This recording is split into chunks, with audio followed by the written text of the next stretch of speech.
What's up everybody and welcome to the channel. In today's video we're checking out the all-new 2026 Subaru Trailseeker. This one is a touring model finished off in the Sapphire Blue Pearl. MSRP is $48,000. So what do you guys think? Is this the adventure-packed electric wagon that you have been looking for? Of course you can get the Toyota BZ Woodlands, which is basically the same car, just a little bit more Toyota-y versus Subaru-y. But comment below your thoughts. Overall, this has been a pretty cool vehicle to live with, especially with the space and the power. So fully electric car, which does mean you're gonna have some pretty good power delivery. It has a 74.4 kilowatt hour battery and it makes 375 horsepower and 396 pound-feet of torque. It is also all-wheel drive. With all that, ground clearance is going to be 8.5 inches. 0 to 60 is 4.4 seconds. It can do 274 miles on a charge. It can even tow 3,500 pounds, and it weighs 4,500 pounds. So for these headlights, I really like the running light style up above. You have this really cool look with these 6 beams.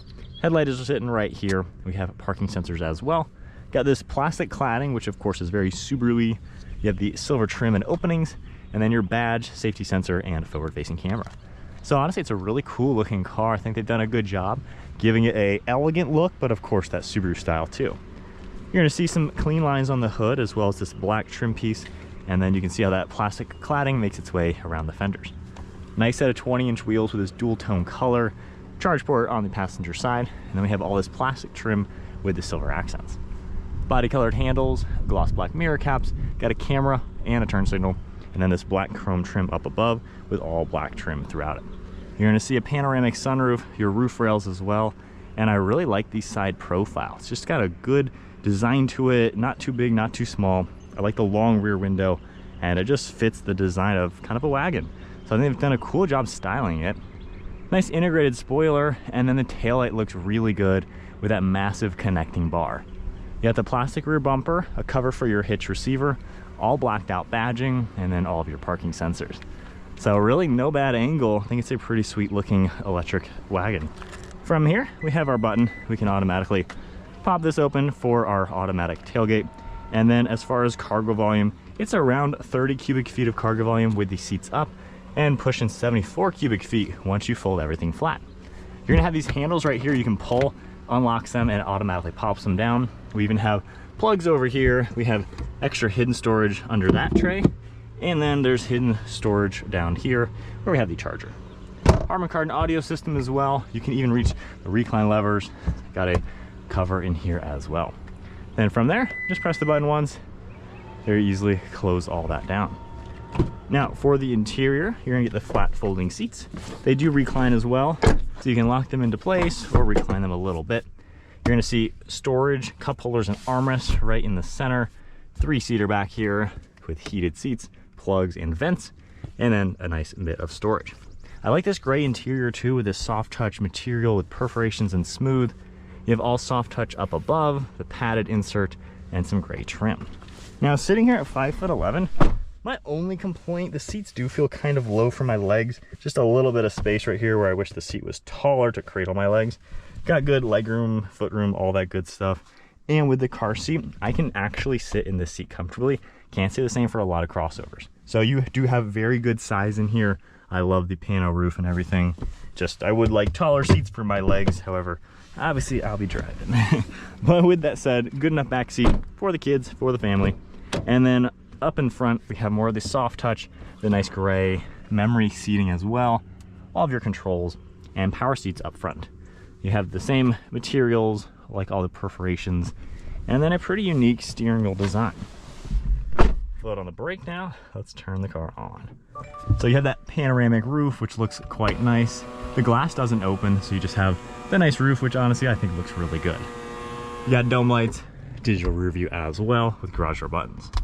Now for the steering wheel, we have these paddle shifter buttons, which are going to be for your basically regen braking. You just left side or right side to have more resistance or less resistance. And then on the left side, we have controls for the screen. We have cruise control as well. And then you're going to see windshield wipers on the right, headlights and turn signals on the left. Now up here, the screen is pretty unique the way it's sitting. We can scroll up and down through all sorts of different information and then even just get that back to more of a full screen. So a little bit unique, but we've seen this on a couple of the Subaru and Toyota collaborative electric cars. Got your trip button, tailgate release, automatic high beams, and then more soft touch. One air vent with this cool texture, and then that texture is gonna be all across this. For this screen, what you're used to seeing on a lot of the Toyota, Lexus, and now some Subarus, you have some basic information you can view. Of course, Apple CarPlay pops up nicely. And then if we go into reverse, you have a really good looking backup camera with a top-down view, different designs as well. And then going into drive, you're gonna get that forward view, and then you can configure just a little bit. Back into P. But then if we do go into the X mode, actually, you get a nice off-road style camera with some pitch and roll information. So X mode will pop up there as well. Now for climate control, it's always on the screen, so there's not really any physical controls. You do have these roller dials for temperature, which is nice. Heated and ventilated seats, heated steering wheel. Your fan speed is right here, all touchscreen of course, air conditioning. Then you can configure a couple shortcuts. We also have this one right here for frequently used ones, driving info and things like that. Honestly, it's easy to get used to. I know not everyone's the biggest fan, but it looks good, it works pretty well. We have climate vents, the smart parking, and then we have 2 wireless phone charging pads. Shortcut to a camera right here as well for a cool 360 design. Drive mode is gonna be right here. We have a power, an eco, and a normal mode. We have the X mode button as well as your slow speed cruise control. And then we have our storage with plugs. More storage, then we can open this in 2 ways, and you have plenty of space underneath. You have some padding, however, under the padding is just the harder plastic, so wish it was a little bit more squishy, but other than that though, it's a very plush interior. Definitely a great place to be. I can't complain with all the space and amenities. All right, so setting off now in this 2026 Subaru. So what is nice with this is obviously all the space you get, but with that, this thing packs a good punch. I mean, it has instant power, obviously being fully electric, but they've done it very well to give you a really good amount of acceleration. It's also so smooth, effortless, and quiet in here. I mean, when we're cruising, I mean, it's just a pleasant place to be. And I also like how this is a little bit taller than your typical kind of wagon-y car crossover. So you are up above traffic like, you know, average sedans. So I like the overall sizing of it. It almost feels like an SUV, but it's not an SUV. So I think it's really well done for someone who could be maybe intimidated by getting an actual SUV of some sorts. I feel like the sizing is just really good. Visibility is all really good, seeing over everything. That long third window I really like. It makes it super easy to see around the car. No complaints there. Obviously, this is what you've seen on Lexus and Toyotas, given this is kind of a partnership vehicle. The tech works easy, it looks great. That's a little interesting getting used to, having it far up there, but honestly, you get used to it all really quickly, and it's just a simple interior.